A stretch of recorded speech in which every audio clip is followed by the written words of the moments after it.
इसका आंसर बताना। सामान्यतः किसी एक जीन के लिए कितने युग्म विकल्पी या एलील पाए जाते हैं? नेवार ने कल पढ़ा है तो बता दोगे।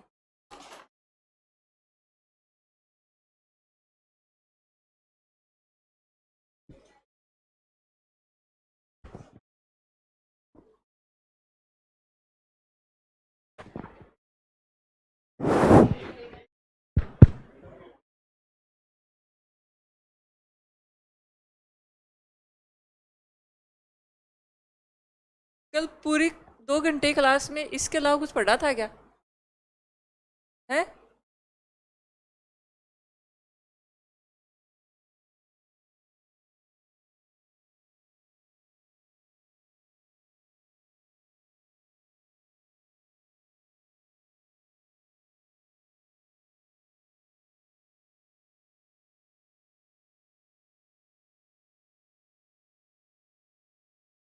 इसके अलावा कुछ पढ़े थे क्या अपन ने कल? किसी भी, ये प्रश्न देखो, सामान्यतः किसी एक जीन के लिए कितने युग्म विकल्पी पाए जाते हैं? 2।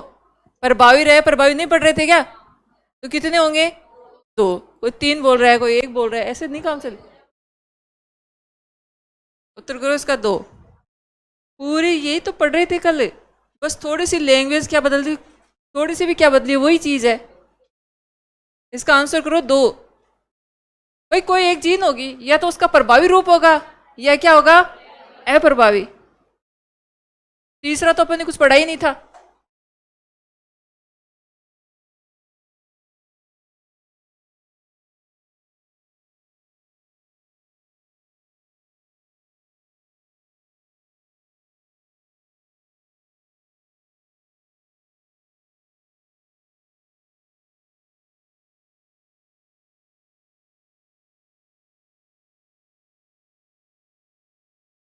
एक और करो दिखा।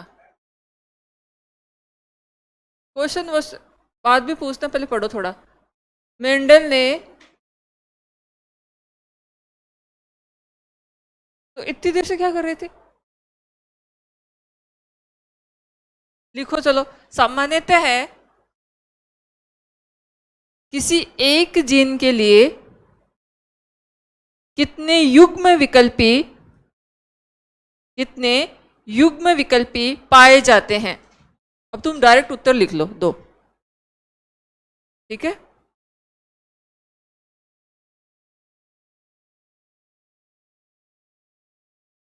ये तो सारे करोगे भाई। मेंडल ने आनुवंशिकी में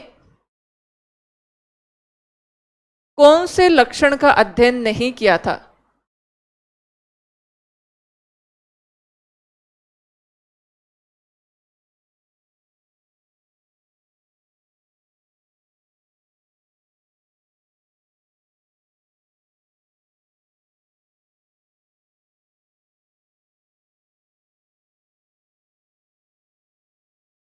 पुष्प का रंग,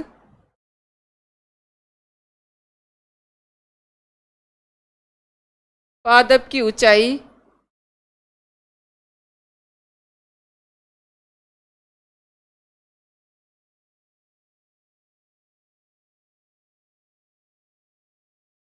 जड़ का रंग,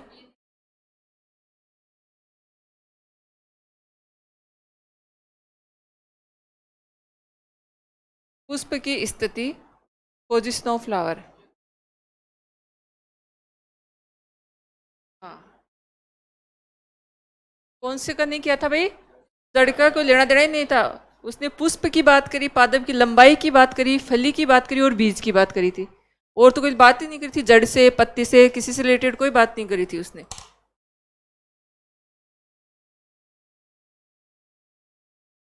अब देखो, अपन मेंडल के तीनों नियम पढ़ेंगे, इस टॉपिक को आज यहीं फिनिश करेंगे, है ना? चलो, पहला नियम का नाम बताओ। प्रभाविकता का नियम। दूसरा कौन सा था? पृथक्करण का। और उसका दूसरा नाम क्या था? युग्मकों की शुद्धता का नियम। और तीसरा नियम कौन सा था? स्वतंत्र अपयूहन का नियम।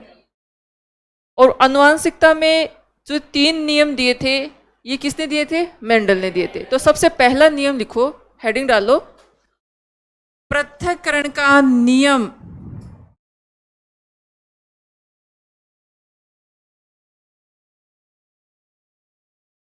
अब देखो इनमें दो तीन तरह के प्रश्न बनते हैं, साथ के साथ में बताते जाएंगे। प्रथम जो नियम था वो लिखना है इसमें, पृथक्करण का नियम, सॉरी, प्रभाविकता का नियम। प्रभाविकता का नियम, लॉ ऑफ डोमिनेंस।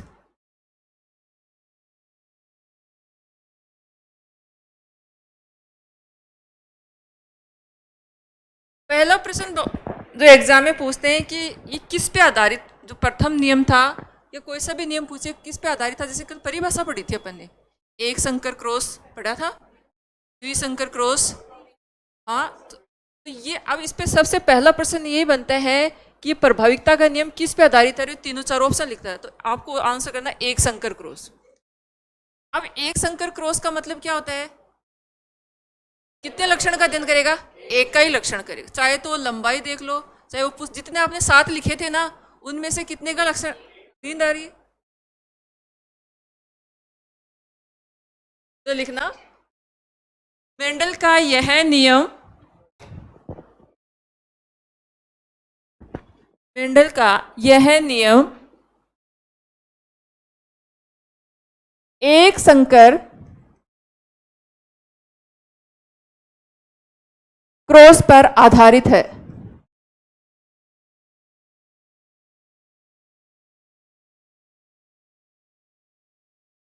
कोष्टक में याद करने के आधार पर लिख लो, अर्थात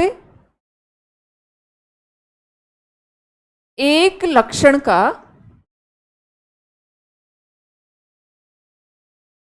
अध्ययन, एक लक्षण का अध्ययन किया गया था।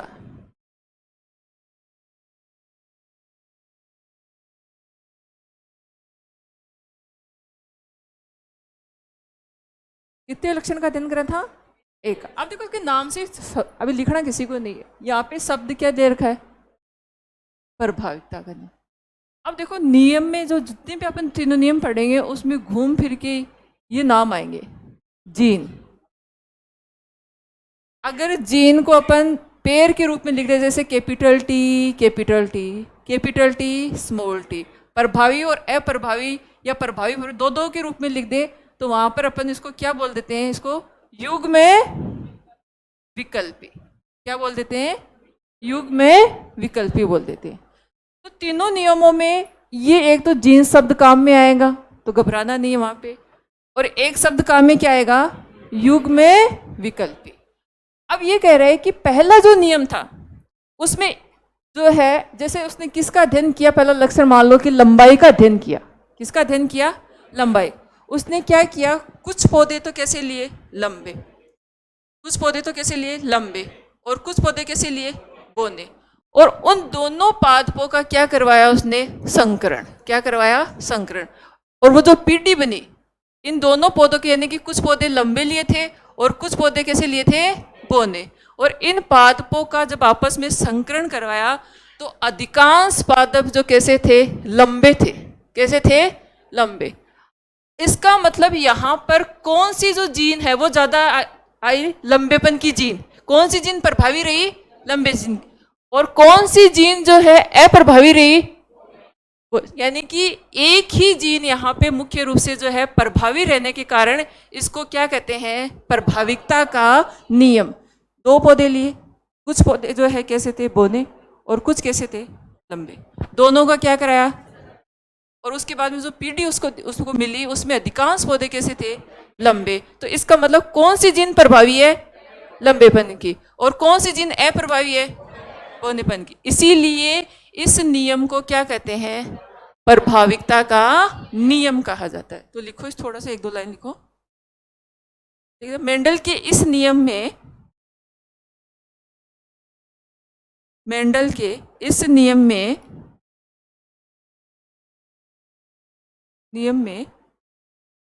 केवल एक ही जीन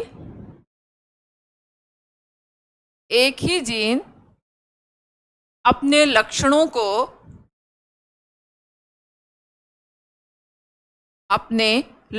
को दर्शाती है,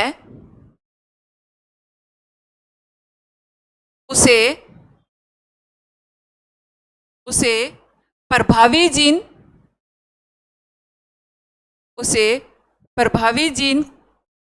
तथा जो लक्षण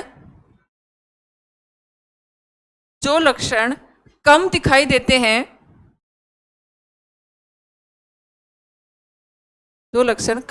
देते हैं, उसे अप्रभावी जीन कहा जाता है।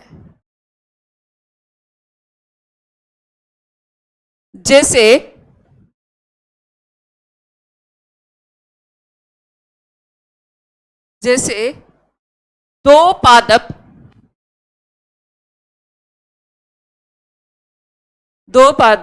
लिखो, नंबर 1 पादप लिखो, नंबर 1 लिखना लंबे पादप,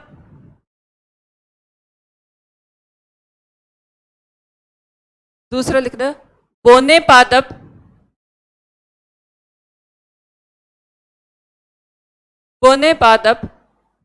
इन दोनों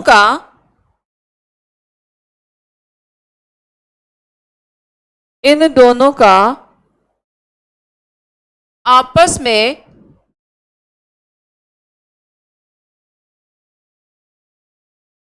में शब्द लिखना संकरण करवाने पर, आपस में संकरण करवाने पर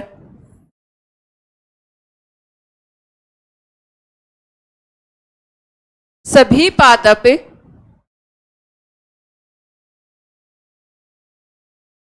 लंबे प्राप्त होते हैं। सभी पादप लंबे प्राप्त होते हैं, अतः लंबेपन की जीन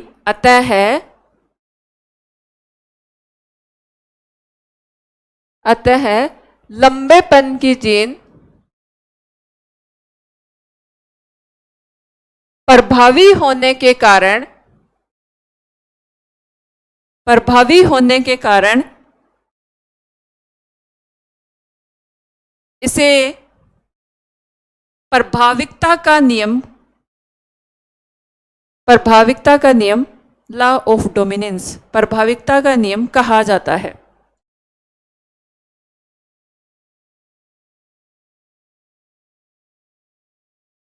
अब देखो इधर, अब मुझे ये बताओ, ये समयुग्मजीय अवस्था या विषमयुग्मजीय अवस्था है? दोनों एक जैसी है, और इधर दोनों क्या है? एक जैसी। अब अपन ने यही तो लिखा है कि एक पौधा तो कैसा लेना है, मान लो लंबा, और एक कैसा लेना है? बौना लेना है। अब इन दोनों का अपन क्या करवाएंगे? तो जो पीढ़ी, जो पौधे बनेंगे वो सारे के सारे कैसे होंगे? लंबे। अब देखना इसको समझना, हमेशा जीन को किसके नियम जो भी पढ़ेंगे, जितने भी तीनों नियम पढ़ेंगे उनमें जीन को युग्म विकल्पी के रूप में दर्शाना है, यानी कि दो दो के रूप में लिखना है। आप तीनों नियम पढ़ेंगे उनमें जीन को किसके रूप में दर्शाओगे? युग्म विकल्पी के रूप में दिखाओगे, यानी कि दो रूपों में लिखोगे, या फिर दो दो के रूप में। तो एक पौधा तो अपन ने लिया शुद्ध लंबा, और एक पौधा कैसा लिया? बौना। अब यहाँ कैपिटल टी है, और यहाँ पे क्या है? स्मॉल टी और स्मॉल टी है। अब देखना यहाँ इस पौधे में से जीन कौन सा जो है युग्मक बना? कैपिटल टी वाला, और इसमें कौन सा आया? स्मॉल। अब इन दोनों का आपस में क्या करवाया? संकरण। तो क्या बना? कैपिटल टी और स्मॉल टी। अब ये जो है, मुझे बताओ ये अवस्था कौन सी है? समयुग्मजी या विषमयुग्मजी? यानी कि कैसे हैं? विषमयुग्मजी। और विषमयुग्मजी शब्द आ गया, इसका मतलब यहाँ पर पौधे कैसे है? संकर लंबे पादप। और ये पीढ़ी जो बनी, इस पीढ़ी को क्या कहेंगे? F1 पीढ़ी। और मान लो एग्जाम में आप नियम रट गए, नियम में से कुछ पूछा नहीं, और उसने सीधा एक कॉमन जो है फैक्चुअल पर्सन पूछ लिया कि तो ये F1 पीढ़ी किसको बोल रहे हो, इसका फुल फॉर्म क्या है? कई बार ऐसे ही आ जाते हैं। तो F1 का मतलब बताया था ना कल, इसको फुल फॉर्म क्या होता है? F1। वो लिखेगा F1 पीढ़ी से हाँ, फर्स्ट फिलियल जनरेशन। और अगर हिंदी में ऑप्शन देखने को मिल रहे हैं तो प्रथम संतति पीढ़ी, यानी कि यहाँ पे प्रथम संतति, संतति का मतलब होता है संतान, उससे बनने वाले नए पौधे। तो जो है ये थोड़ा सा बना लो रफली ताकि थोड़ा सा आपको, इसको बोलते हैं युग्मक। फटाफट लिखो थोड़ा सा, टॉपिक को आज खत्म करेंगे।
दो हजार 18-19 में जो एग्जाम लगा था उसके बाद में प्रश्न नहीं पूछा इस टॉपिक से। वो भी बहुत सिंपल पूछ लिया, आनुवांशिक रोग नहीं है, जिसमें से बहुत सारे बच्चों ने बवाल करा था कि रोग हमारे सिलेबस में नहीं है, आउट ऑफ सिलेबस प्रश्न है। हाँ, अब ऐसे नहीं लिखेगा वो आनुवांशिक रोग रूप। आपको पता होना चाहिए कॉमन सेंस कि कौन से रोग आनुवांशिक होते हैं और कौन से नहीं। तो उन रोग, 2-4 रोग हैं, उनके नाम लिखने लास्ट में कि ये रोग कौन से होते हैं आनुवांशिक, उनके बारे में पढ़ना नहीं है क्योंकि रोग का कहीं टॉपिक दे नहीं रखा है।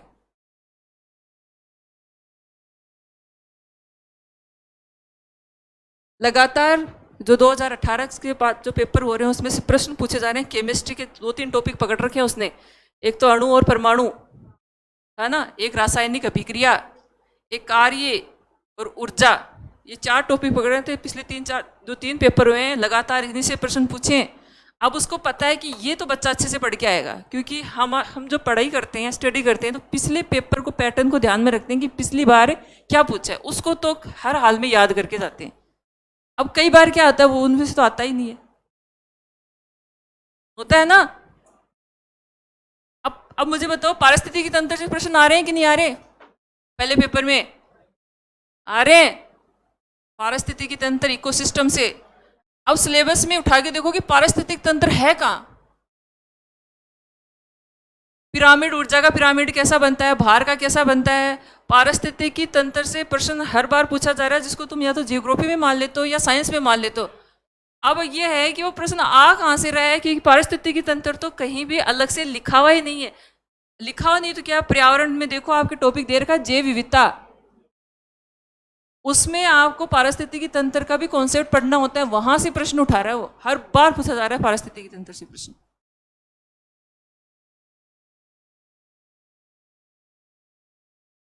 अब देखो इसमें एक ही जीन प्रभावी है, बोनेपन की का तो कोई लेना देना ही नहीं है कि पौधे सारे कैसे बन गए, तो एक ही जीन ने अपने प्रभाव दिखाया, इसका मतलब ये नियम कौन सा बन गया, प्रभाविता का नियम।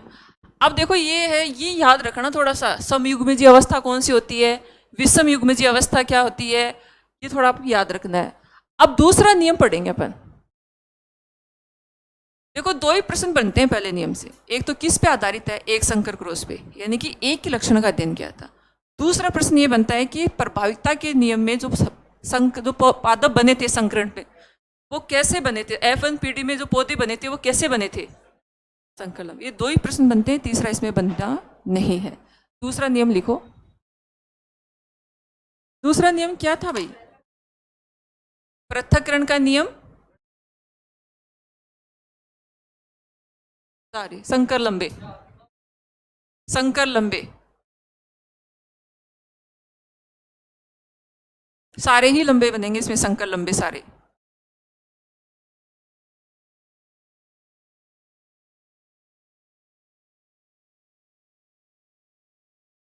दूसरा लिखना, इसका पूरा नाम, दोनों नाम याद रखना है आपको, पृथक्करण, युग्मक की शुद्धता का नियम, दोनों नाम लिखने हैं और साथ साथ में बोला करो।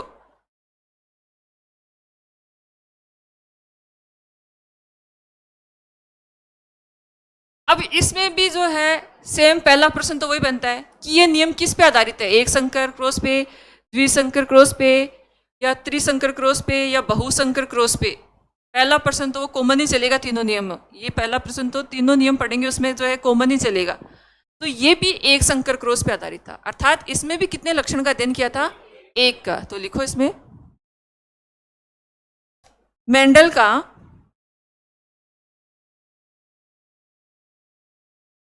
का द्वितीय नियम भी एक संकर क्रॉस पर आधारित है।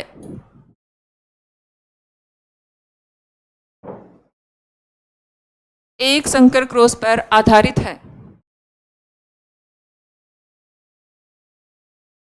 अब इसमें लिखना, मेंडल के इस नियम को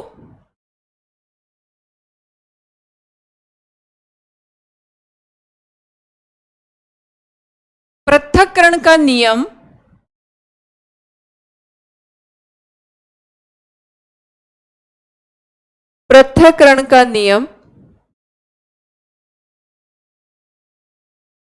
इसलिए कहा जाता है, एक बार लिखो फिर समझाते हैं, इसलिए कहा जाता है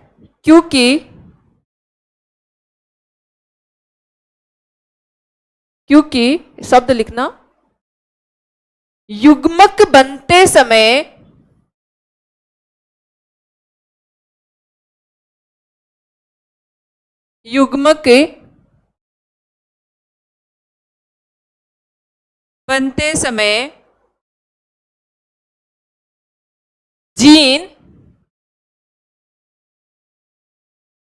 जीन पृथक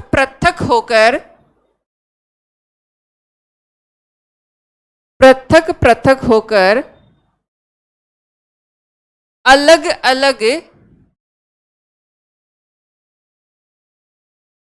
अलग अलग युग्मकों में प्रवेश करती है।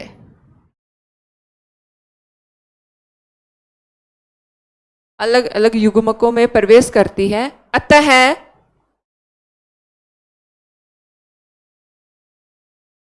इस नियम को प्रभाविकता का नियम कहा जाता है। पृथक्करण का नियम कहा जाता है। पृथक्करण का नियम कहा जाता है।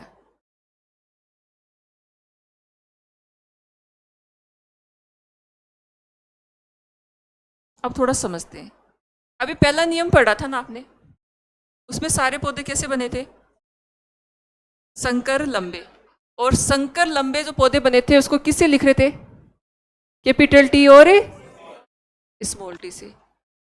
और इस पीडी को नाम क्या दिया था, F1 पीडी। अब इस F1 पीडी से अगली जो पीडी बनेगी वो कौन सी बनेगी, कौन सी बनेगी, F2 पीडी। अपन ने कहां तक पहुंच के कौन सी पीडी बना ली, F1। अब इससे जो आगे जो पीडी बनेगी वो कौन सी बनेगी, F2। अब देखो बार बार अपन ने कल एक लाइन पढ़ी थी कि मटर के जो पादप होते हैं उनमें क्या पाया जाता है, स्वपरागण। अब देखो यहाँ पे स्वपरागण होगा, यानी कि दूसरा पौधा, एक पौधा तो अपने पास में आएगा कैपिटल टी और स्मॉल टी, और दूसरा पादप भी कौन सा होगा अपने पास में, कैपिटल टी और स्मॉल टी होगा। और इन दोनों के बीच में क्या होगा, संकरण, या अपन कह सकते हैं क्या होगा, स्वपरागण। क्या होगा, स्वपरागण। कैपिटल टी स्मॉल टी वाला पादप आगे, और दूसरा भी कौन सा लेंगे, कैपिटल टी और स्मॉल टी, दोनों पादप सेम लेंगे, कैपिटल टी और स्मॉल टी, कैपिटल टी और स्मॉल टी, ये दोनों पादप ले लिया अपन ने। और ये जो है ये कहां से आए, ये कौन सी पीढ़ी से बने थे, F1। अब इस F1 पीढ़ी से आपको क्या लानी है, F2PD। तो F2PD के लाने के लिए सेम दूसरा पादप भी ऐसे लेंगे, कैपिटल टी और स्मॉल टी, और इन दोनों के मध्य में क्या होगा, संकरण होगा। क्या होगा, संकरण।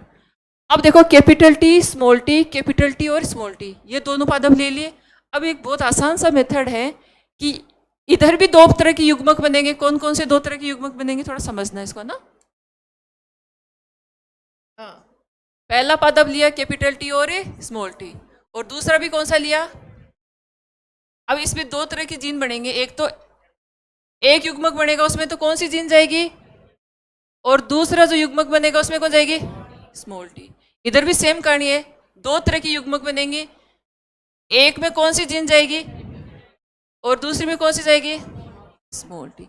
अब इन दोनों का आपस में क्या होगा, संकरण या क्रॉस करवाएंगे, तो कैसे पादप बनेंगे, ये है, ये दूसरा नियम कहलाता है, जिसको अपन क्या कहते हैं, पृथक्करण। अब देखो यहाँ दोनों जीन थी, अब यहाँ दोनों क्या हो गई, युग्मक बनते दोनों क्या हो गई, अलग अलग हो गई। कैपिटल टी एक युग्मक में चली गई और स्मॉल टी दूसरे युग्मक में, इसीलिए इस नियम को क्या कहते हैं, पृथक्करण का नियम कहते हैं। दोनों जीन एक युग्मक में नहीं जा रही है, अलग अलग युग्मकों में प्रवेश कर रही है, इसीलिए इसको पृथक्करण का नियम या क्या कहते हैं, युग्मकों की शुद्धता का नियम कहा जाता है। तो लिखो इसको, सबसे पहले मेरे साथ बताते जाना। सबसे पहले F1PD वाले पादप लो दो, दिखा खुद भी बनाओ। सबसे पहले क्या से बना था, कैपिटल टी और स्मॉल टी, पहला पादप। नहीं अपन, हाँ मुझे पता है भैया, रात दिन यही करती हूँ।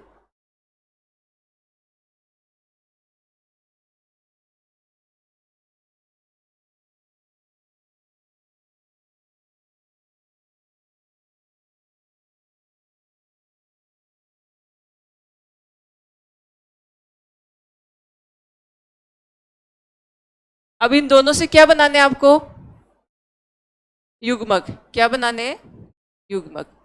और दोनों युग्मकों में जीन भी दोनों अलग अलग हो जाएंगे, और इन दोनों के बीच में क्या होगा, स्वपरागण या क्रॉस करवाएंगे। तो पादप कैसे बनेंगे, देखो भाई,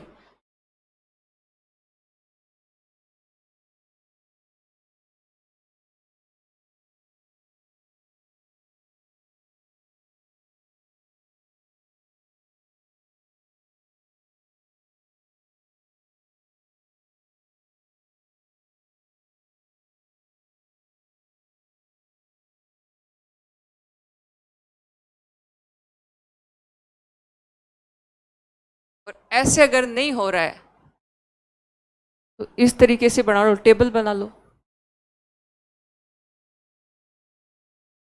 दो तरह के युग्मक बने थे, एक युग्मक में कौन सी जीन थी, कैपिटल टी, और दूसरे में कौन सी थी, सेम दूसरा पादप इधर लिख लो, एक में कौन सी थी और दूसरे पादप में कौन सी थी, कैपिटल टी, और इधर भी क्या है, एक बार लिखो मत, यहाँ क्या है और यहाँ पर क्या है। तो ये जो पादप बना कैपिटल टी और ये कैसा है, लिखेगा कोई नहीं, केवल पहले समझना है, बाद में लिख लेना। यहाँ क्या है और यहाँ क्या है, तो पादप कैसा बना, कैपिटल टी और ये कैसा है, संकर लंबा।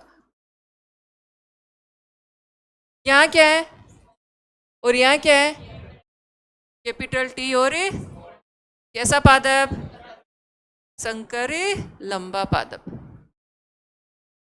यहाँ क्या है और इधर क्या है, दोनों क्या आ गई, और कैसा, बोना। ये ज्यादा ठीक है। दोनों पादपों की जीन अलग अलग लिख लो, दोनों सेम ही बने थे युग्मक, दो पादप लिए थे, कैपिटल टी स्मॉल टी, ये बने युग्मक, इधर भी कैपिटल टी और अब इनका आपस में क्या करवाते जाना है, संकरण। देखो ये युग्मक बने, ये युग्मक ध्यान रखना, ये युग्मक बने और दोनों जीन अलग अलग हो गई, एक में कैपिटल टी पहुंच गई और एक में स्मॉल टी पहुंच गई। जैसा ठीक लगे दोनों बनाओ। समझ में आ गया, नहीं आया तो बता देना। इसके चक्कर में नहीं पढ़ना, मत पढ़ो, इधर वाले पे आ जाओ।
थोड़े से भाई मेच्योरिटी रखो, ऐसे थोड़ी, कोई बालक थोड़ी हो तुम छोटे।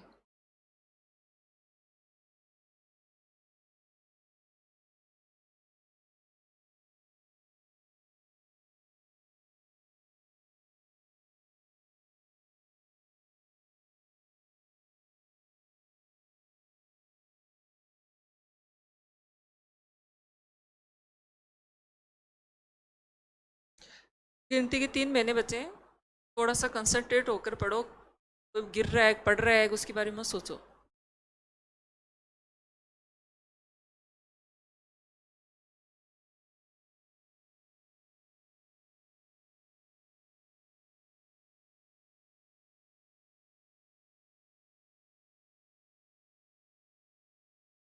अगर समझ में आया है तो तुम फिर अभी एक प्रश्न का उत्तर दोगे, इसमें से पता चल जाएगा इतना समझ में आया है।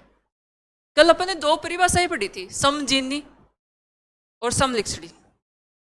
अब मुझे है ना, सबसे पहले ये तो लिख लो जिसने नहीं लिखा है। दूसरा प्रश्न यहां से बनता है,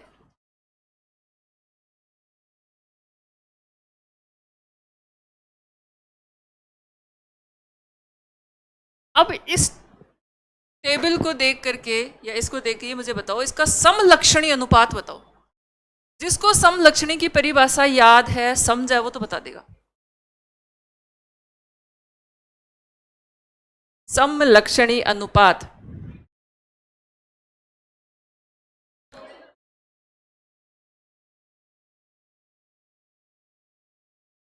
जिसने वाकई में कल क्लास में बैठ के पढ़ा वो तो ईमानदारी से उत्तर सही देगा, और नहीं तो तुक्केबाजी करेगा।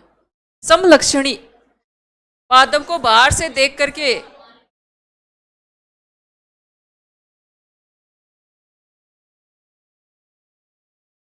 बाहर से देखने पे जीन दिखती है क्या? कैसे पता चलेगा? समलक्षणी का मतलब क्या होता है? बाहर से देख के बताने आपको भाई, आकार, आकृति, रंग के आधार पे लक्षणों को दर्शाना क्या कहलाता है? समलक्षणी। अब बाहर से देखने पर ये भी लंबा पादप, बाहर से देखने पर ये भी लंबा, और ये भी कैसा है? लंबा। यानी कि 3 पादप तो बाहर से देखने पर कैसे दिख रहे हैं? लंबे पादप। और ये कैसा? क्योंकि दोनों एक जैसी है ना, तो कैसा पादप बाहर से देखने पर कैसा दिख रहा है? बोना। तो 3:1, ये कौन सा अनुपात कहलाएगा? समलक्षणी अनुपात कहलाता है। तो लिखो, लिखना मेंडल के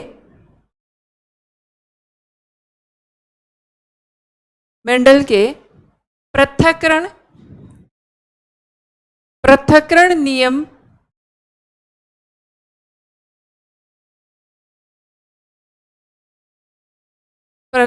नियम का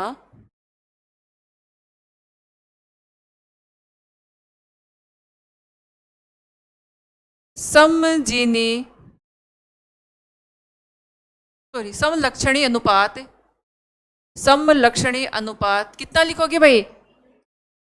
3:1। यानी कि 3 पौधे तो कैसे हैं? संकर। यानी कि इसको बाहर से देखने पर सारे कैसे दिख रहे हैं? लंबे पादप। और एक पादप कैसा है? बोना। 3:1। 3 पादप लंबे गिन के देख लिए अपन ने, कैपिटल टी कैपिटल, ये भी लंबा दिख रहा है, शंकर लंबा और शंकर लंबा, ये तीनों तो बाहर से देखने पे तीनों कैसे प्रतीत होते हैं, लंबे। और एक पादप कैसा है, बोना। अब दूसरा देखो, दूसरा जीनोटाइप या समजीनी अनुपात बताओ। समजीनी, जीन को देखना है अब जीन के आधार पे बताना है आपको। शुद्ध लंबे एक तरफ कर दो, संकर वाले एक तरफ कर दो, और बोने को एक तरफ कर दो।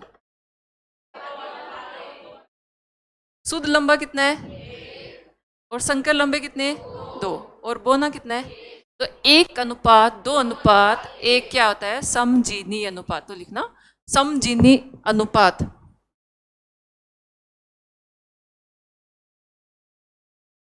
समजीनी अनुपात या जीनोटाइप।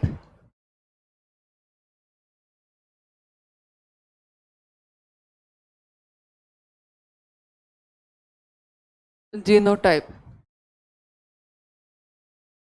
1:2:1।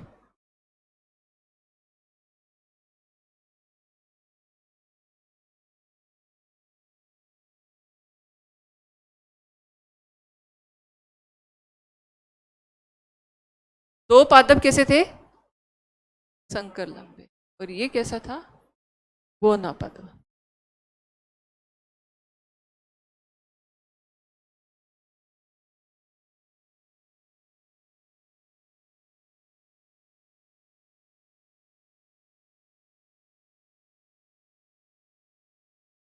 दूसरा प्रश्न यहां से बनता है, दो तरह के प्रश्न बनते हैं। एक तो एक संकर क्रॉस पे आधारित है, अर्थात कितने लक्षण का अध्ययन किया था, एक का।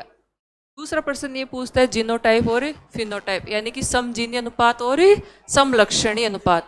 समजीनी शब्द से यह पता लगा लेना कि जीन को देखना है अब, यानी कि शुद्ध जो है उसको एक तरफ रखना है, संकर वाले को एक तरफ रखना है, और बोने पादप को एक तरफ रखना है। तो ये अनुपात प्राप्त हुआ 1:2:1, और यही मेंडल का कौन सा नियम कहलाता है, पृथक्करण का नियम या युग्मकों की शुद्धता का नियम।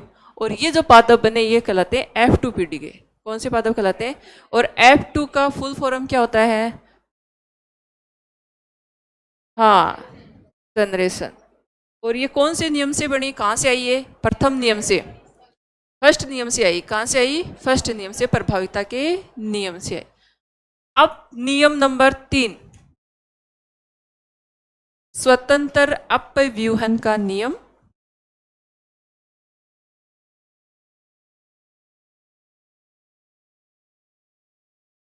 स्वतंत्र अपव्यूहन का नियम।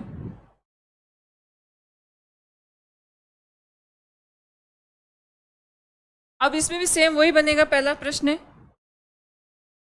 कि किस पे आधारित था, कितने लक्षणों का अध्ययन किया था। इसमें एक साथ 2 लक्षणों का अध्ययन किया था। कितने का अध्ययन किया था, 2। अर्थात ये किस पे आधारित है, द्विसंकर क्रॉस पर। किस पे आधारित है, द्विसंकर क्रॉस पर आधारित। तो लिखो इसमें, मेंडल का यह नियम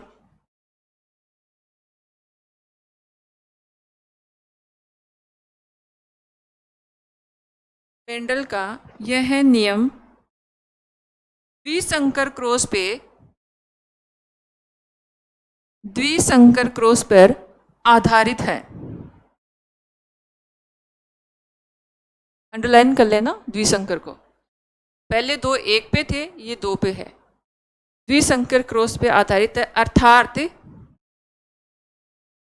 अर्थात मेंडल ने इस नियम में एक साथ दो लक्षणों का अध्ययन किया था।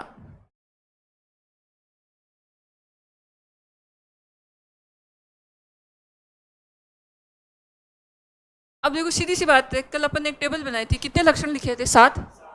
उनमें से कोई भी 2 लक्षणों का अध्ययन एक साथ कर रहा है, इसका मतलब यही हुआ। अब कोई सा भी 2 हो सकता है, अपन ने 7 लिखे थे। जैसे एक तो उसने ले लिया कि फली का जो है रंग कैसा था, प्रभावी, फली का पूछ रही हूँ।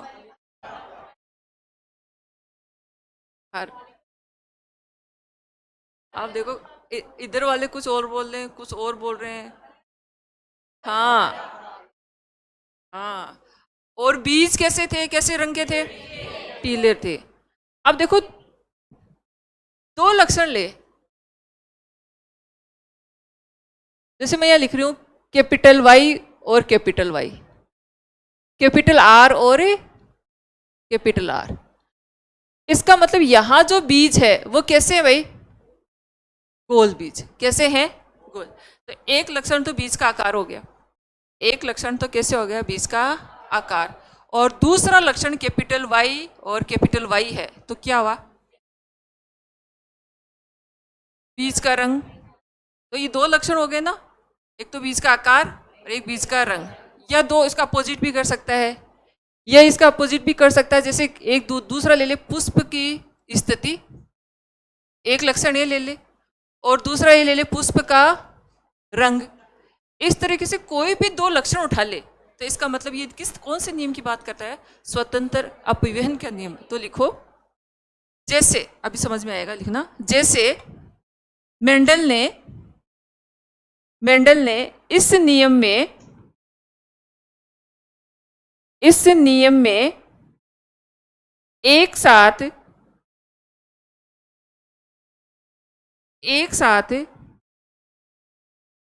दो लक्षणों का अध्ययन किया था। नंबर एक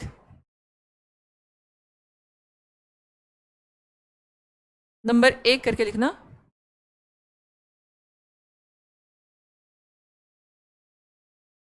बीज का रंग,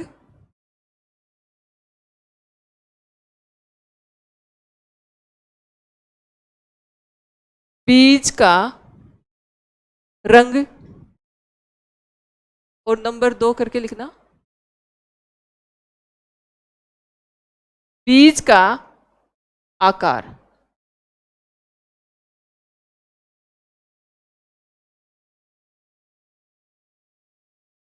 बीज के रंग को किससे दर्शाओगे भाई?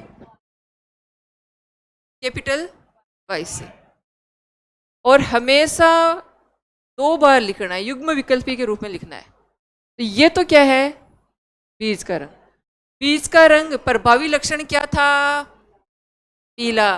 और अप्रभावी लक्षण कल क्या था? हरा। और बीज का आकार प्रभावी लक्षण क्या था? गोल। तो प्रभावी को हमेशा कैपिटल में लिखना है ना, तो कैपिटल आर और कैपिटल आर। ये दो लक्षण लिए थे, और इन दोनों लक्षणों का एक साथ अध्ययन किया था। कौन से नियम में? तीसरे। अब मुझे बताओ, ये समयुग्मजीय अवस्था या विषमयुग्मजीय अवस्था? समयुग्म। दोनों जिन, इधर भी कैपिटल वाई और इधर कैपिटल आर और कैपिटल आर। तो इनके कोष्टक में लिख लेना, बीज के रंग में कैपिटल वाई, और बीज के आकार में लिख लेना कैपिटल आर और कैपिटल आर।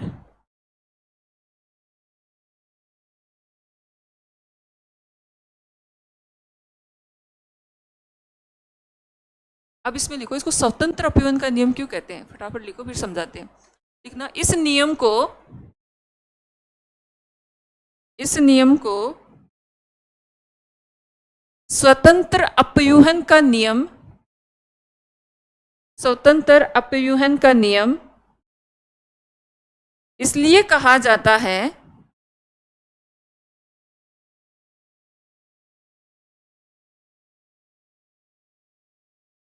क्योंकि प्रत्येक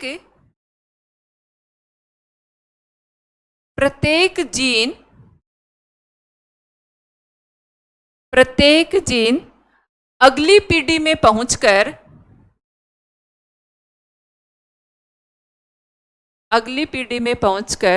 स्वतंत्र रूप से अपने लक्षणों को दर्शाती है।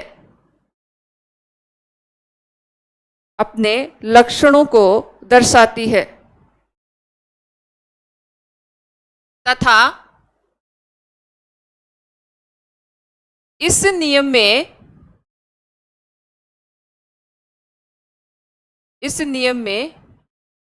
प्रभावी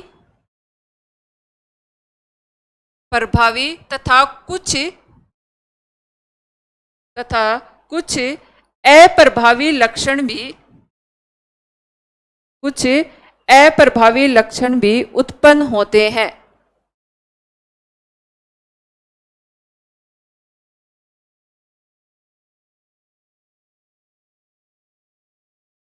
अब देखो यहां तक तो समझ में आ गया कि कितने लक्षण लेगा एक साथ है, 2 लक्षण एक साथ लेगा। 2 लक्षण कौन कौन से लिए बताओ दिखा। बीज का रंग को किससे लिखोगे, और बीज के आकार को। अब देखो सेम वही है। अब क्या है, 2 लक्षण है तो दोनों को एक साथ लिखना पड़ेगा ना, कैपिटल वाई कैपिटल आर, क्योंकि 2 ले रहा है तो इसलिए इन दोनों को एक साथ लिखना पड़ेगा। अब दूसरा पौधा है, ये तो प्रभावी हो गया, सेम वही है, बस लक्षण 2 कर देने, बात वही है, लक्षणों की संख्या कितनी कर देनी है, 2। अब दूसरा पौधा अप्रभावी होगा, अपन यही तो कर रहे हैं ना, अप्रभावी कैपिटल वाई की जगह क्या आएगा, स्मॉल वाई और स्मॉल वाई। कैपिटल आर की जगह क्या होगा, स्मॉल आर। यहां तक समझ में आया। अब यहां पे इस पादप का नाम कैसा है, ये पादप समयुग्म जी, और ये भी क्या है। अब इसको नाम वैसे दो, इसको पीले बीज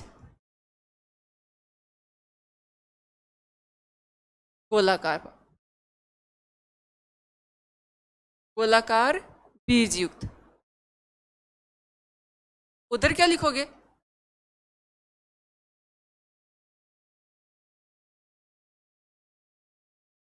हरे बीज झुर्रीदार। अप्रभावी है ना, इसका उल्टा, ठीक ना। अब ये लिखो ऐसे कैसा, यहां तक जो लिखा हुआ ऐसा कैसा लिखो, बस लक्षणों की संख्या 2 करनी है।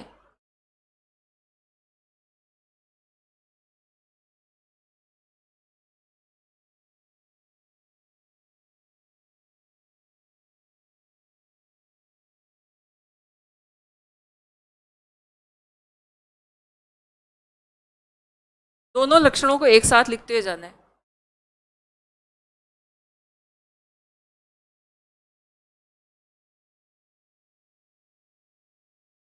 सबसे पहले 2 पादप लो, एक प्रभावी लक्षण वाला और एक अप्रभावी। इन दोनों के बीच में क्या कराना है, क्रॉस या संकरण। क्रॉस या संकरण कराओगे तो क्या बनेंगे, युग्मक। क्या बनेंगे, युग्मक। बनाओ दिखा, क्या युग्मक बनाओगे, सबसे पहले इसके बनाओ, युग्मक बनाओ, और इधर बनाओ।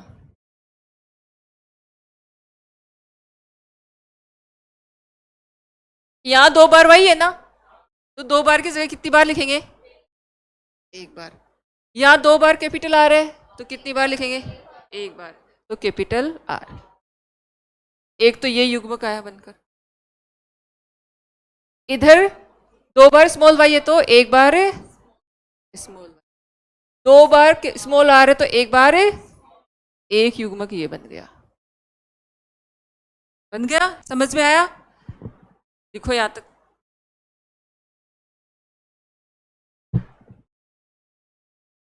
अब युग्मकों के बीच में होगा संकरण। आप बढ़ाओ आगे, क्या बढ़ाते दिखा। अब तो बहुत सरल है, थोड़ा सा दिमाग लगाओ, इसे फेकालॉजी में विश्वास मत करो। कुछ नहीं, एक जगह तो लिखना है।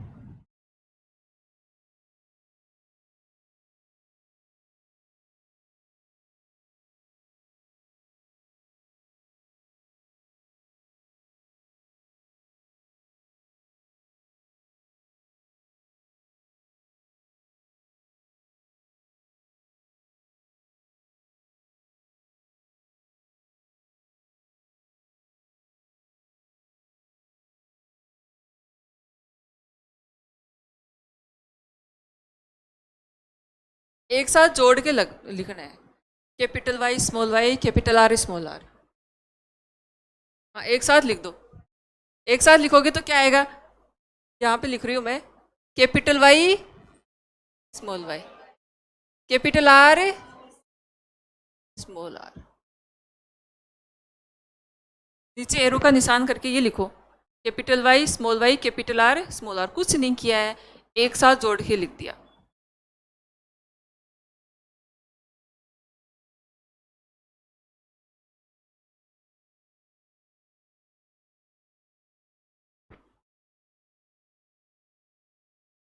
और यहां पे लिख लो संतति पीढ़ी।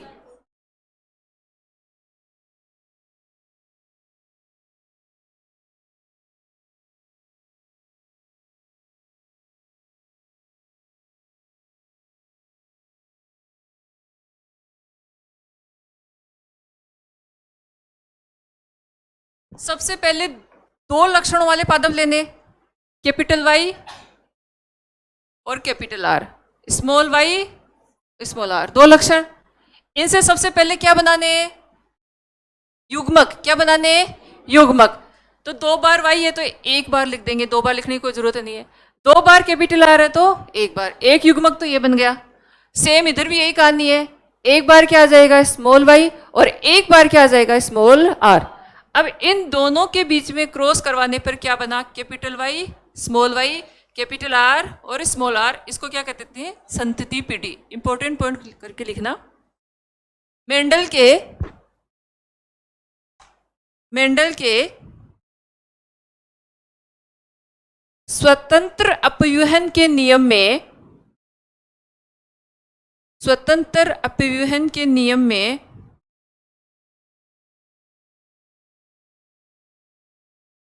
सर्वप्रथम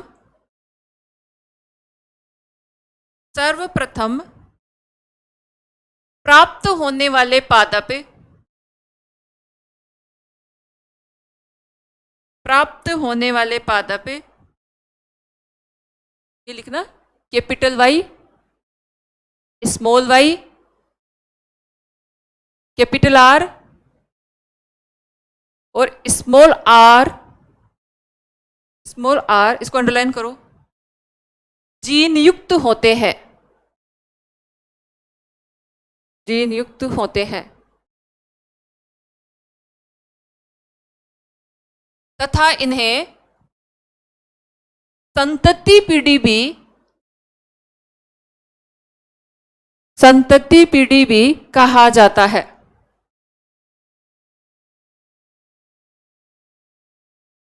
संतति पीढ़ी भी कहा जाता है। अब अपने को कौन से पौधे बन गए अपने पास में, capital Y small Y capital R small R, ये बन गए। अब इसमें लिखो आगे से, संतति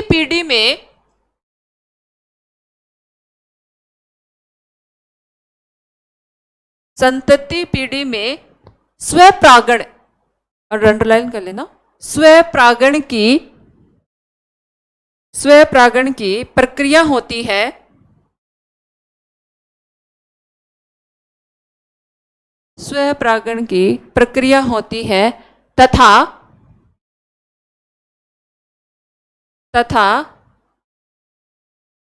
मेंडल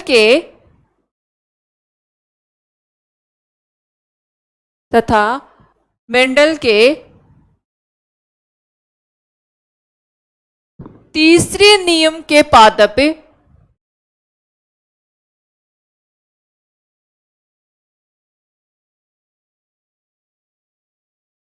तीसरे नियम के पादप प्राप्त होते हैं।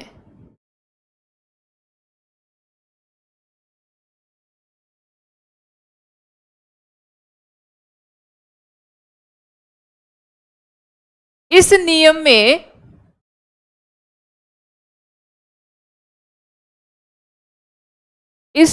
में अंडरलाइन करके लिखना, 4 प्रकार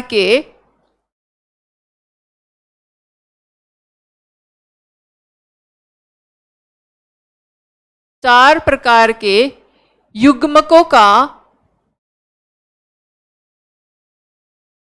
अंडरलाइन करना भाई, 4 प्रकार के युग्मकों का निर्माण होता है।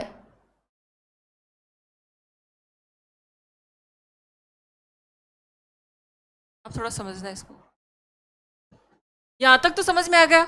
ये बन गए थे अपने पास में कैपिटल वाई कैपिटल आर और अब ऐसा ही दूसरा पादप लेंगे और उनमें कौन सी प्रक्रिया होगी? स्वपरागण। क्या होगी? स्वपरागण। अब अपन जब भी क्रॉस कराते हैं तो सबसे पहले क्या बनाते हैं? युग्मक। सबसे पहले क्या बनाते हैं? युग्मक। तो कितने प्रकार के बनेंगे? चार। चार कौन कौन से बनेंगे देखना।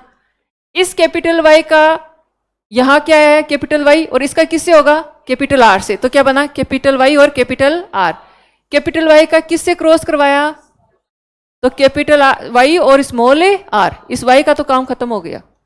अब यहां क्या है और यहां क्या है? तो यहां क्या आया? Capital R. अब स्मॉल वाई का क्रॉस किससे होगा? और स्मॉल वाई और स्मॉल आर। इस तरीके से कितने युग्मक बनेंगे? चार प्रकार के। कितने बनेंगे? चार प्रकार के। और ये प्रश्न पूछ लेते हैं कि स्वतंत्र अपीवन के नियम में कितने युग्मकों का निर्माण होते हैं? चार। अभी दो पढ़े थे, उसमें दो ही बन रहे थे। पहले और दूसरे नियम में कितने युग्मक बन रहे थे? दो। और यहां पर कितने बन रहे हैं? चार बन रहे हैं। कितने बन रहे हैं? चार। और चार यहां से बने, यहां तक समझ लिया था। ये कैपिटल वाई है, इसका कैपिटल आर से और स्मॉल आर से करवाना है। स्मॉल वाई का कैपिटल आर और स्मॉल आर से करवाना है। तो लिखो ये चार प्रकार के कौन कौन से बने।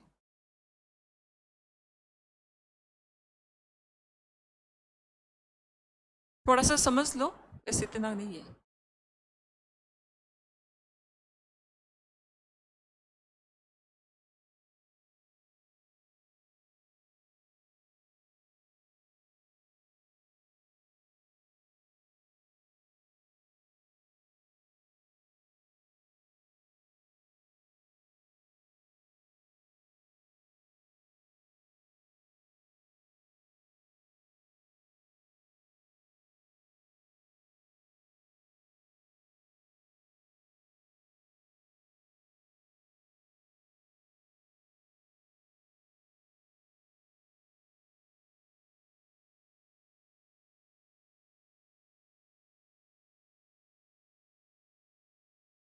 चार प्रकार के युग्म कौन कौन से बने और कैसे बने ये समझ में आ गया, यहां तक लिखो।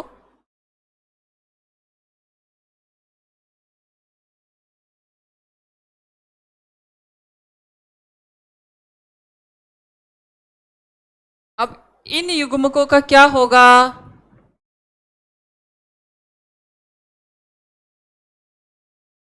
संकरण। और वो पौधे जो बनेंगे वो कौन से नियम के बनेंगे? सारे के सारे। अब देखो सेम वही है। ये दो लक्षण एक साथ आ रहे हैं इसलिए आपको बड़ा लग रहा है। ये चारों के चारों लिख लिए युग्मक। चारों युग्मक लिख लिए। सेम चारों युग्मक इस टेबल के साइड में लिखना है। ये क्या ही लिखना है, कोई अलग से नहीं लिखना। जो क्योंकि दोनों समान ही लेने अपने को। जो ऊपर टेबल के लिखे हैं चारों के चारों युग्मक, वो टेबल के यहाँ साइड में लिख लेने। वही capital Y capital R, capital Y small R, small Y capital R, और स्मॉल वाई और स्मॉल आर। वो कि वो चारों युग्मक जो है आपको टेबल के साइड में लिख लेना है। और सेम वो कि वो जो सेकंड नियम में बनाया था वो का वो करना है कि इनको जोड़ के एक साथ लिखना है। कुछ नहीं करना। यहाँ भी कैपिटल वाई है, यहाँ भी, तो दो बार क्या है? Y Y. दो बार क्या है? Capital R capital R. यहाँ कैपिटल वाई है, यहाँ पे भी क्या है? कैपिटल वाई है।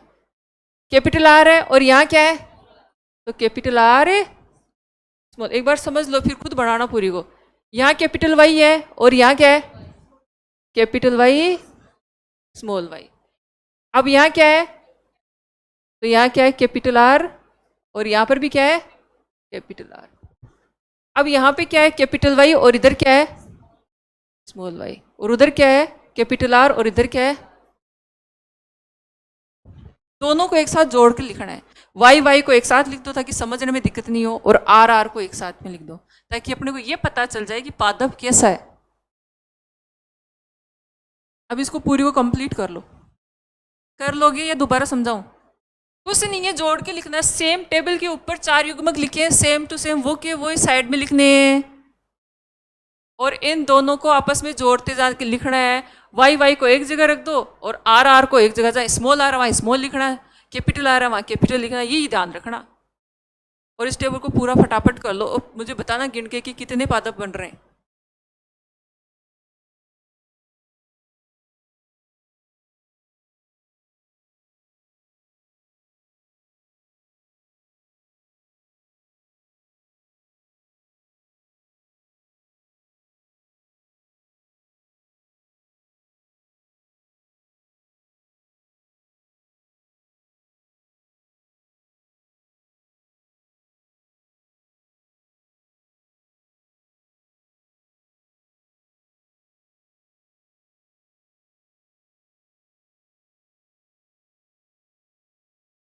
फिर मैं बताती हूँ कि 3 से 4 प्रश्न बनते हो, कौन कौन से कहाँ से बनते हैं, बस बात खत्म। ये तो समझने की दृष्टि से लिखा है ताकि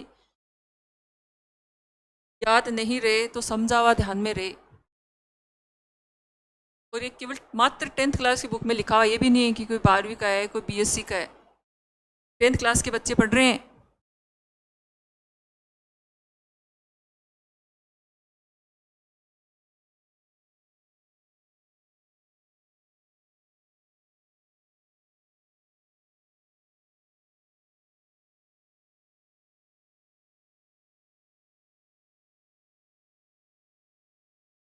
देखो इसमें हर तरह के पादप बन रहे हैं, है ना। प्रभावी भी बन रहे हैं, अप्रभावी भी बन रहे हैं, हर तरह के बन रहे हैं इसमें।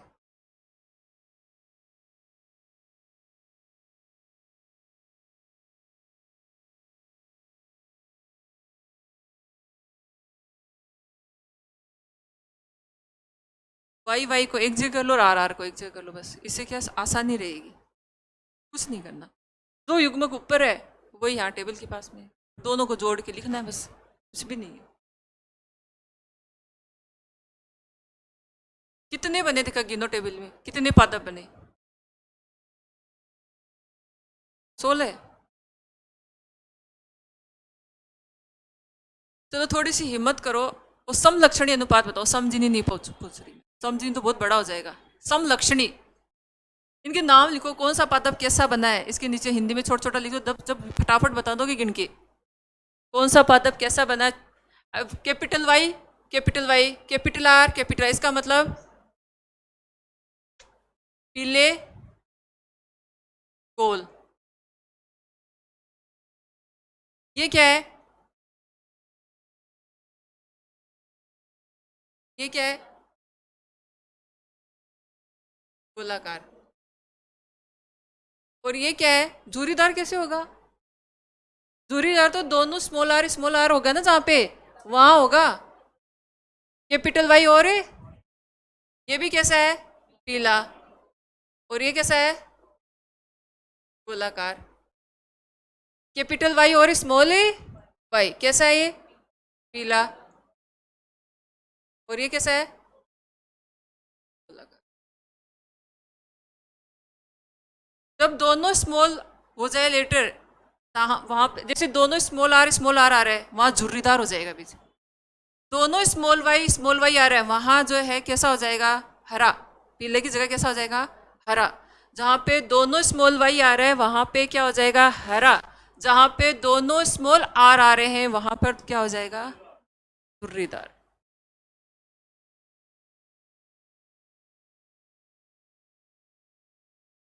चलो मैं लिख देती हूँ, घर पे जाके देख लेना, समझ में आ जाएगा। सीधा ही लिख देती हूँ मैं। समलक्षणी अनुपात,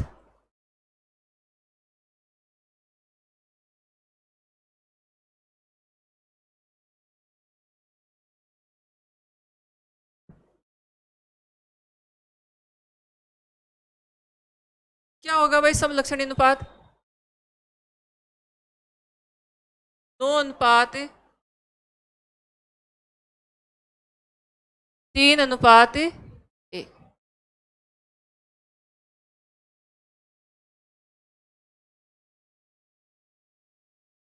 ये कौन सा अनुपात है, फिनोटाइप। बाहर से देखने पे जो लक्षण प्राप्त होते हैं वो समलक्षणी। अब जीनोटाइप सीधा याद रख लेना। अगर किसी को ज़्यादा इच्छा हो कि मेरे को पूरा डिटेल से देखना है तो गिन के देख लेना, उतना ही आएगा। जीनोटाइप 122, 412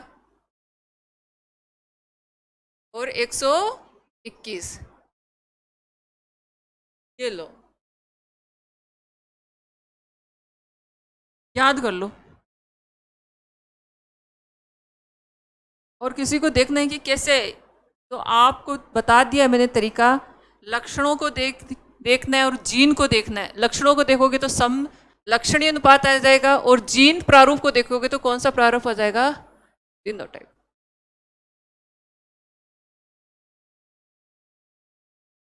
अब इनको जोड़ो, दिखा 16 पादप हो रहे हैं क्या, इसको जोड़ो। 9 + 3 + ये जोड़ो, हो रहे, इसको जोड़ो, दिखा का मतलब अपना सही है। सीधा से याद रखो, 122, 412, 121। ज्यादा साइंटिस्ट क्यों बनना, डायरेक्ट याद कर लो इसको।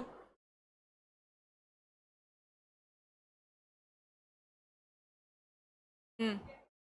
हम्म। हरा, गोल, हरा और गोल।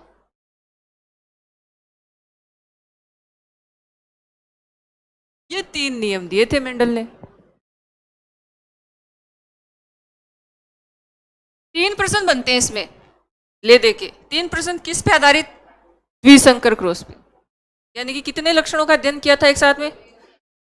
दूसरा, कि कितने प्रकार के युग्मक बनते हैं, 4, उन दोनों में कितने बन रहे थे, 2। और तीसरे नियम में कितने युग्मक बनते हैं, 4। दूसरा प्रश्न यह बनता है।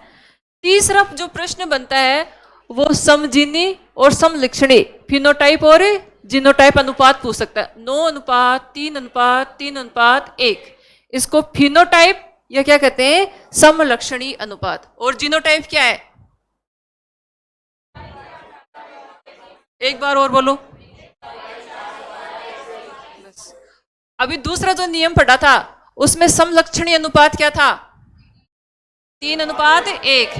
और समजीनी, अब आपको पहले नियम का पूछ ले, उसमें कुछ नहीं लिखा पर नहीं, ध्यान करो। सभी लंबे हैं, सभी पादप कैसे हैं, लंबे प्राप्त हुए थे।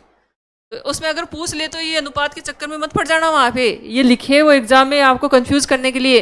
वहां एक ऑप्शन देखने को मिलेगा आपको कि सभी पादप कैसे प्राप्त हुए थे, लंबे, लंबे में भी कैसे थे, संकर लंबे, कैसे थे, संकर लंबे। तो वहां अनुपात मत बता देना, क्योंकि वहां तो एक ही प्रकार के पादप मिले थे सारे, और वो कौन से थे, संकर लंबे।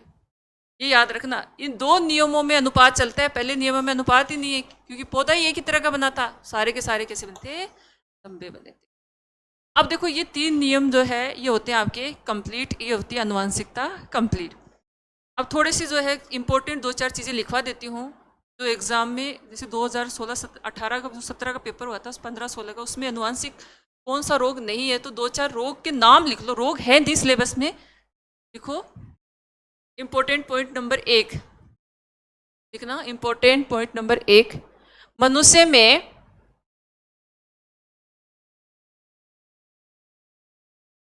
ब्लड ग्रुप का निर्धारण, रक्त समूह का निर्धारण,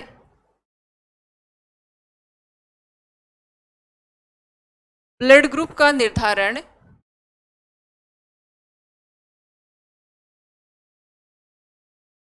रक्त समूह का निर्धारण आनुवंशिकता के आधार पर किया जाता है। जेनेटिक्स,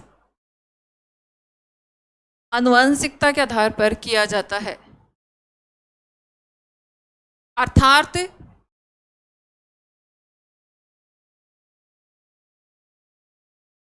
अर्थात यदि माता पिता का, यदि माता पिता का ब्लड ग्रुप, माता पिता का ब्लड ग्रुप ज्ञात है तो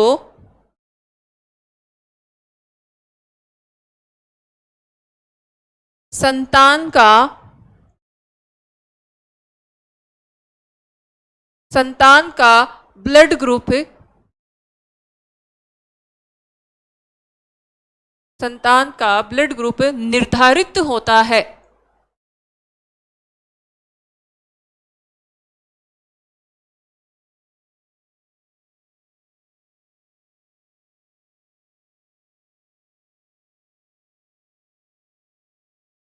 फिर लिखना,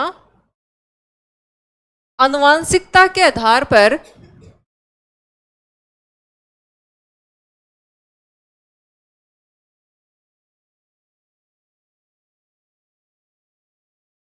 आनुवंशिकता के आधार पर विभिन्न प्रकार के,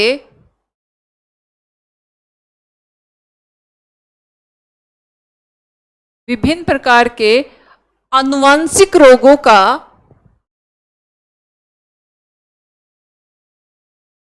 आनुवंशिक रोगों का पता लगाया जाता है।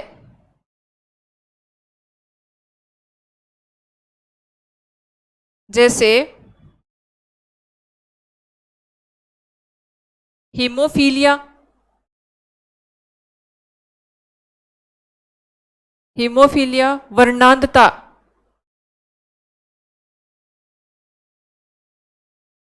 तीसरा लिखना थैलेसीमिया, ब्लड नहीं बनता है। थैलेसीमिया का जो पेशेंट होता है उसके शरीर में ब्लड नहीं बनता है, बाहर से चढ़ाया जाता है उसको हर महीने। हीमोफीलिया, वर्णांधता, थैलेसीमिया आदि। देखो हीमोफीलिया में तो रक्त का थक्का नहीं बनता, अगर चोट लग जाती है तो लगातार रक्त स्रावित होता रहता है, तो वो रोग तो कौन सा हो गया, हीमोफीलिया। वर्णांधता में जो है कलर को पहचानने में दिक्कत होती है, और मुख्य रूप से कौन कौन से लाल और हरा। हरा कैसा दिखाई देता है, लाल, और लाल कैसा दिखाई देता है, हरा दिखाई देता है।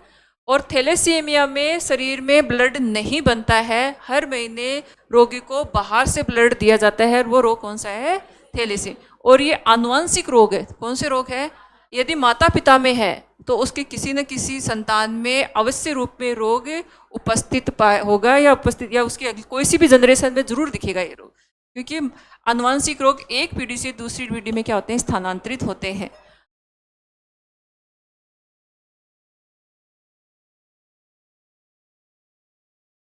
अब देखो, एक आधा घर से करके लाना।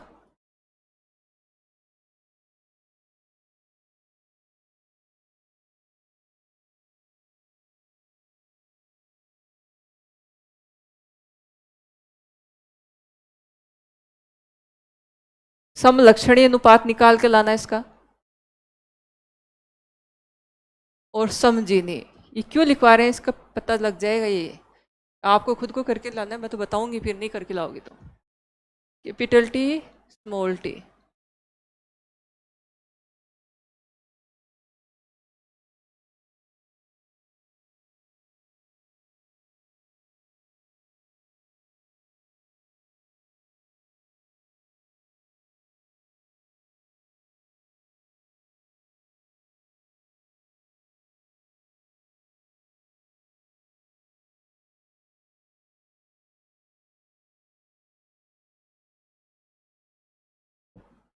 कैपिटल टी, स्मॉल टी, पहले नियम में पादप बने थे ना, उसका संकरण करवाना है शुद्ध लंबे पादप से।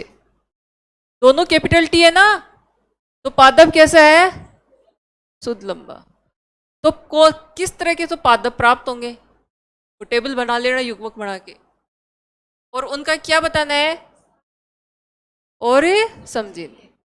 सेम वही इधर प्रथम पीढ़ी में जो पौधे बने थे उनका संकरण किससे करवाना है, बोने पादप से। किससे करवाना है, तो कैसे तो पादप प्राप्त होंगे, और उनका समजीनी और समलक्षणी। और संकरण कराने के लिए आपको युग्मक बनाने पड़ेंगे। क्या बनाने पड़ेंगे, दोनों जीन एक जैसी है तो एक ही बार लिखो उसको। यहाँ पे दोनों अलग अलग है ना, तो एक जगह नहीं आ सकती है। एक युग्मक बनेगा कैपिटल टी वाला, और दूसरा कौन सा बनेगा, स्मॉल टी वाला। अब यहाँ पर दोनों एक जैसी है तो एक ही युग्मक बनेगा, और उसमें कौन सा जाएगा, कैपिटल टी। और अब इनका आपस में क्या करवाना है, क्रॉस, संकरण या क्रॉस, और उस प्राप्त कैसे पादप होंगे वो बताना है, और उनका क्या बताना है, समलक्षणी अनुपात और समजीनी। यहाँ पे भी दो तरह के, देखो आदि तो लग पूरा सोल्व कर ही दिया, अब तो कुछ बचा ही नहीं, कैपिटल टी और स्मॉल टी, ये युग्मक बना। और इधर कौन सा युग्मक बना, एक ही बनेगा, स्मॉल टी वाला। अब इनका आपस में क्रॉस करा के देखना है कि पौधे कैसे बनते हैं, और उनका समजीनी और समलक्षणी अनुपात निकाल के लाना घर से, क्योंकि यहाँ से दो परिभाषाएं बनती है। तो परिभाषा नहीं लिखा है मैंने, अब इससे वो परिभाषा समझ में आ जाएगी।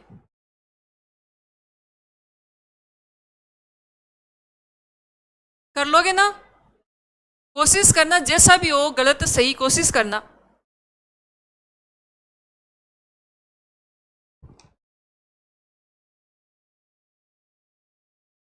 अब एक प्रश्न लिखो, इसकी जगह छोड़ दो।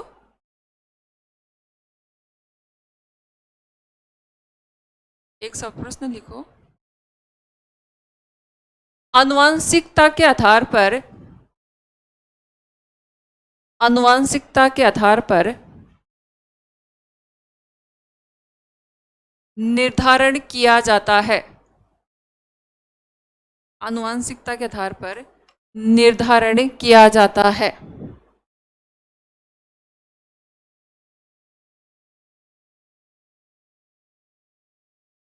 पहला लिखना, रक्त समूह का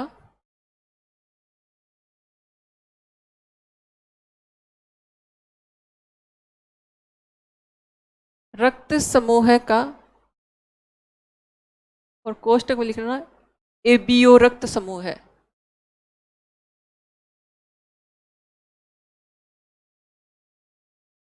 दूसरा लिखना,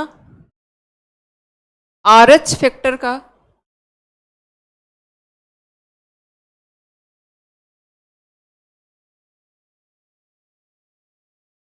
नंबर 3 लिखना, आनुवांशिक रोग व एबीओ रक्त समूह का।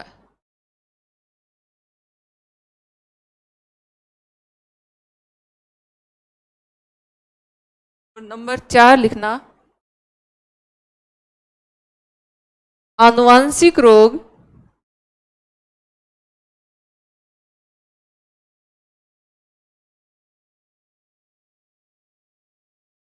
एबीओ रक्त समूह है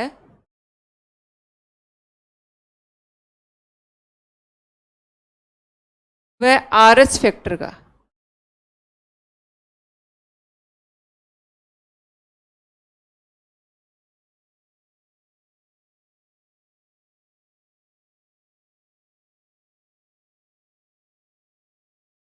एक ही उत्तर आना चाहिए ना पूरी क्लास का।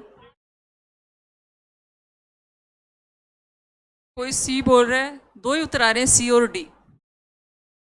अरे रक्त समूह का निर्धारण दो तरीके से किया जाता है, ए बी ओ रक्त समूह के द्वारा, ए पॉजिटिव ए बी, और एक आर एस फैक्टर के द्वारा। ब्लड ग्रुप का निर्धारण दो विधियों के द्वारा किया जाता है, ए बी ओ रक्त समूह और दूसरी विधि कौन सी है, आर एस फैक्टर। तो इसको देख के कंफ्यूज नहीं होना, ये भी ब्लड ग्रुप का निर्धारण करने की दूसरी विधि है, ये आर एस फैक्टर, कि आर एस पॉजिटिव है या R H negative. Blood group का निर्धारण दो विधि के द्वारा किया जाता है। एक मेथड है वो तो कहलाता है एबीओ, किसी का ए पॉजिटिव है, किसी का बी पॉजिटिव है, किसी का नेगेटिव है, तो सब जानते हैं। और दूसरा ब्लड ग्रुप का निर्धारण किसके द्वारा किया जाता है, आरएस फैक्टर के आधार पे। तो ब्लड ग्रुप का निर्धारण, शब्द लिखा है, ब्लड ग्रुप का निर्धारण आनुवांशिकता के आधार पे किया जाता है। तो इसका मतलब रक्त समूह है, एबीओ का भी आनुवांशिकता के आधार पे होगा, आरएस फैक्टर का भी होगा, और आनुवांशिक रोगों का भी। तो इसका उत्तर क्या जाएगा, आंसर 4 होगा भाई। आरएस फैक्टर को देख के कंफ्यूज नहीं होना, ये भी ब्लड ग्रुप का निर्धारण करने की एक विधि है, आरएच पॉजिटिव और आरएच नेगेटिव, कंफ्यूज नहीं होना वहां पे। और इस तरीके से आपका आनुवांशिकता वाला जो टॉपिक है वो होता है कंप्लीट। और अब अपना देखो बायोलॉजी की फटाफट करेंगे, फिर केमिस्ट्री शुरू करेंगे। अगला अपन नियंत्रण और समन्वय, कंट्रोल और कोऑर्डिनेशन टॉपिक दे रखा है, कंट्रोल और कोऑर्डिनेशन, वो पढ़ेंगे। तो हेडिंग डालो,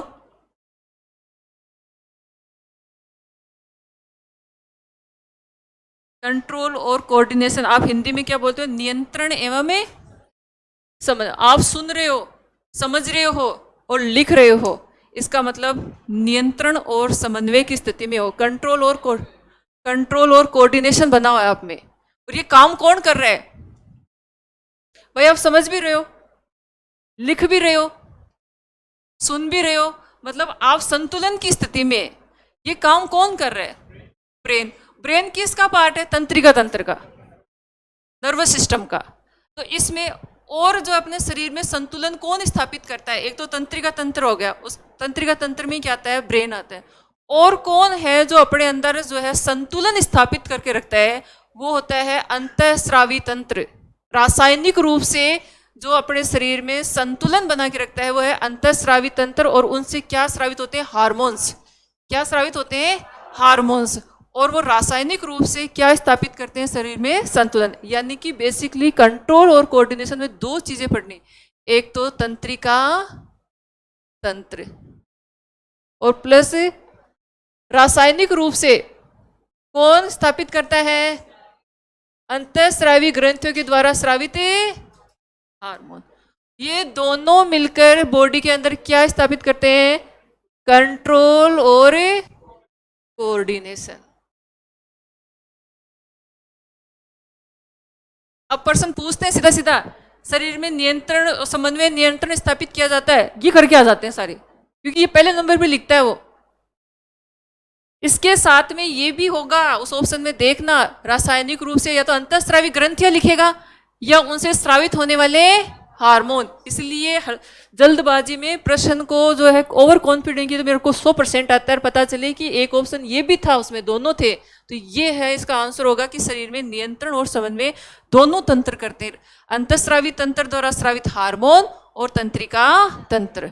अब इस टॉपिक को जितना होगा कल ही फिनिश करने की कोशिश करेंगे, 2 घंटे की क्लास। अभी आपकी इंग्लिश की क्लास है और 4 या 5 टॉपिक है बायोलॉजी, इनको फटाफट खत्म करके फिर चलेंगे केमिस्ट्री। पढ़ना है इसको, सी डी एर ऐसे अलग अलग आंसर नहीं आने चाहिए, साथ के साथ पढ़ते जाना है। फिर जो है टेस्ट होगा, टेस्ट जरूर देने, ठीक है।